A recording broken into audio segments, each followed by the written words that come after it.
Nosso tema para hoje é coragem, resiliência, fé e perseverança define uma vida vitoriosa. Coragem, resiliência, fé e perseverança define uma vida vitoriosa. E vemos em um mundo marcado por desafios constantes, mudanças inesperadas e batalhas emocionais que frequentemente tentam enfraquecer a fé e a esperança das pessoas.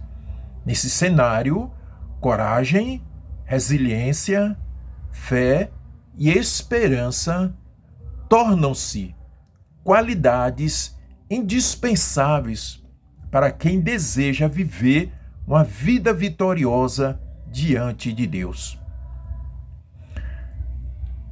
A coragem nos impulsiona a continuar avançando, mesmo diante do medo e das incertezas. Mesmo diante do medo e das incertezas, a coragem nos impulsiona a continuar avançando, não desistir dos nossos objetivos. A resiliência nos fortalece para suportar perdas, decepções emocionais, dificuldades, sem desistir do propósito. Já a fé e perseverança nos mantém firmes nas promessas de Deus, mesmo quando não conseguimos enxergar respostas imediatas. A Bíblia mostra que os grandes homens e mulheres de Deus venceram, não porque nunca tiveram problemas, nunca porque não enfrentaram lutas, diversidades, mas porque permaneceram confiantes no Senhor até o fim. Eliseu é um exemplo marcante dessa realidade, pois sua caminhada foi sustentada pela perseverança espiritual e pela confiança no agir de Deus. Isso faz toda a diferença na nossa vida. Pessoas resilientes não permitem que as dificuldades destruam a sua esperança. Elas aprendem a transformar crises em crescimento espiritual e maturidade. Quando a coragem, resiliência e a fé caminham juntas, o cristão desenvolve força espiritual para vencer desafios e permanecer firmes no centro da vontade de Deus. E aí, lá em 2 Reis, no capítulo 2, versículos 2, Eliseu disse: não te deixarei, não te deixarei. Enquanto outros discípulos observavam de longe, Eliseu decidiu caminhar até o fim com Elias. Muitas pessoas começam projetos, sonhos, ministérios, mas poucas permanecem constantes até o fim. A persistência é uma das maiores marcas de quem deseja vencer espiritualmente e emocionalmente. A pior escolha que podemos fazer em nossa vida é deixar de seguir o propósito estabelecido por Deus, pois assim fazendo, viramos as costas para Ele. Eliseu estava consciente de que ele estava seguindo um propósito estabelecido por Deus. E o propósito estabelecido por Deus determinava que ele se mantivesse atento na caminhada com Elias. Aí a gente encontra a palavra de Deus dizendo, lá em 2 Timóteo capítulo 2, versículos 12, se o negarmos, também ele nos negará. Se o negar ao Senhor, também o Senhor vai te negar. E olha o que diz 2 Reis, capítulo 17, versículos 20. Porquanto me deixaram e queimaram incenso a outros deuses, também eu os lançarei da minha presença. O povo enveredou no caminho da idolatria, deixando o Senhor para adorar outras divindades. E Deus traz uma advertência. Deus traz uma advertência porque a palavra de Deus diz que não podemos seguir a dois senhores. Não podemos seguir a dois senhores. E aqui não se refere somente à idolatria. Qualquer coisa que você colocar na sua vida como prioridade que te levar a deixar a Deus, deixar ao Senhor, trocar o Senhor na sua vida, pode ser pelo cigarro, pode ser pela bebida, pode ser pela prostituição, pode ser pelas drogas, pode ser pelo que for. Quando você coloca na sua vida como prioridade a ponto de virar as costas para Deus, Ele vai te lançar fora da presença dEle. Ele vai te lançar fora da presença dEle. E está bem determinado lá no profeta Isaías, no capítulo 59, versículos 2, quando diz: as vossas iniquidades fazem separação entre vós e o vosso Deus, e os vossos pecados encobrem o seu rosto de vós para que não vos ouça. A vida no pecado separa a pessoa de Deus, bane a pessoa da presença de Deus, porque a santidade de Deus não pode viver em harmonia com o pecado. Então o ser humano tem que fazer uma escolha na sua vida, ou Deus ou o pecado, ou Deus ou o pecado. Deus conduz ao céu, o pecado conduz ao inferno. Em 2 Reis, capítulo 2, versículo 6, Eliseu diz: vive o Senhor, que não te deixarei. Mais uma vez, Elias fomentou a possibilidade de Eliseu deixá-lo, de Eliseu ficar para trás. Mas Eliseu estava focado no seu princípio, Eliseu estava focado no seu objetivo. E não conseguiremos sucesso na nossa vida, seja no que for, se não tivermos foco naquilo que nós estamos fazendo. Nós precisamos estar focado no que queremos, lutar pelo que queremos, correr atrás daquilo que queremos. Não podemos esquecer de Deus, de colocar Deus na nossa vida, mas também não podemos ficar de braços cruzados. Não. Temos que lutar, temos que correr atrás, temos que enfrentar os desafios, as adversidades, o que for, confiante em Deus, mas temos que lutar pelo que nós queremos. E Eliseu disse para Elias: vive o Senhor, que eu não te deixarei. Deixar Elias seria desistir do propósito de Deus para a sua vida, porque o propósito de Deus na vida de Eliseu estava exatamente por ele caminhar com Elias. Talvez o propósito de Deus na sua vida esteja em você caminhar com alguém que você ainda não percebeu, que Deus tem alguém especial na tua vida, alguém que Deus quer usar para ser bênção na tua vida, alguém que Deus quer usar para ser um instrumento dele para abençoar a tua vida, e em lugar de você andar com pessoas que Deus quer usar para ser bênção na tua vida, você anda com pessoas que têm sido um instrumento para destruir sua vida. Eliseu não pediu riqueza, nem posição. Eliseu pediu uma porção dobrada do espírito profético de Elias. Isso significa muito importante para a vida de Eliseu. E ensina que devemos buscar crescimento espiritual acima de interesses materiais. O problema do evangelho que nós estamos vivendo hoje é que as pessoas estão mais interessadas em buscar algo material do que espiritual. As pessoas estão mais interessadas de crescer materialmente do que crescer espiritualmente. Por isso que são crentes fracos. dobrados, levados por ventos de doutrinas que não produz crescimento espiritual. Quem deseja viver algo grande precisa fortalecer primeiro sua vida espiritual com Deus. Quem deseja viver algo grande precisa primeiro fortalecer sua vida com Deus.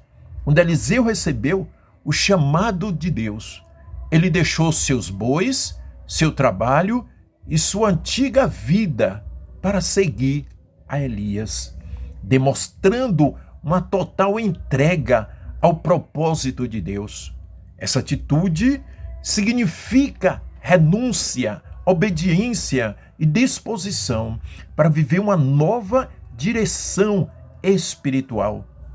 Aí o apóstolo Paulo nos ensina lá em Romanos, no capítulo 12, versículos 1 e 2, o que fazer. Quando ele diz: apresentei os vossos corpos como sacrifício vivo e santo e agradável a Deus, que é o vosso culto racional.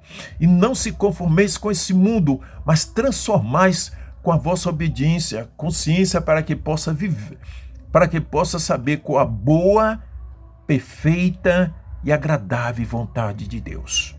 Boa, perfeita e agradável vontade de Deus. Eliseu estava fazendo isso. Eliseu estava buscando conhecer a boa, perfeita e agradável vontade de Deus. E a gente não consegue isso na nossa vida se não for com a vida de total entrega. Ao abandonar o passado, ele mostrou que não queria apenas admirar o ministério, mas participar dele integralmente. Sua decisão revela que quem deseja crescer espiritualmente precisa estar disposto a deixar aquilo que impede o avanço no propósito de Deus. O exemplo de Eliseu ensina que uma vida transformada começa quando colocamos o propósito do Senhor acima de tudo na nossa vida. Uma vida transformada começa quando colocamos o propósito de Deus como prioridade na nossa vida. No versículo 2, no capítulo 2, versículo 9 de 2 Reis 2:9, ele diz: peço-te que haja porção dobrada do teu espírito sobre mim. Eliseu foi provado emocionalmente, mas continuou obediente. Muitas vezes, o maior desafio da vida não é começar algo, mas permanecer fiel até o fim. Deus honra pessoas perseverantes, que continuam caminhando mesmo cansada. A história de Eliseu nos ensina que a verdadeira força espiritual nasce da perseverança, da fidelidade e da confiança em Deus. Em um mundo marcado por tantas desistências rápidas, Eliseu nos mostra que aqueles que permanecem fiéis recebem capacitação divina para enfrentar desafios maiores. No Jeremias, capítulo 29, versos 13, Jeremias 29, 13 diz: buscar-me-eis e me achareis, quando me buscar de todo o vosso coração, e sereis achado de vós, diz o Senhor. Esse texto mostra que Deus deseja um relacionamento verdadeiro e sincero com seu povo. Buscar o Senhor de todo o coração significa procurá-lo com fé, entrega, sinceridade, prioridade espiritual. Deus promete se revelar àqueles que buscam, não apenas por interesse momentâneo, mas com amor, dependência e perseverança. A verdadeira busca por Deus transforma a vida, fortalece a fé e aproxima o homem da vontade de Deus. No versículo 13, nós estamos lendo 2 Reis 2:13. Então levantou o manto de Elias. Então levantou o manto de Elias. Quando Eliseu pegou o manto e perguntou: onde está o Senhor, o Deus de Elias? Onde está o Senhor, o Deus de Elias? As águas se abriram. Isso mostra que Deus não muda. O Senhor que operou milagres no passado continua fortalecendo, sustentando e abrindo caminhos impossíveis aos nossos olhos ainda hoje. O cotidiano traz pressão emocionais, mudanças inesperadas e momentos difíceis, mas Deus continua fortalecendo aqueles que escolhem permanecer fiéis até o fim. Assim como Eliseu recebeu o manto e continuou a missão, cada cristão também é chamado a viver com coragem, resiliência, fé e perseverança. O nosso testemunho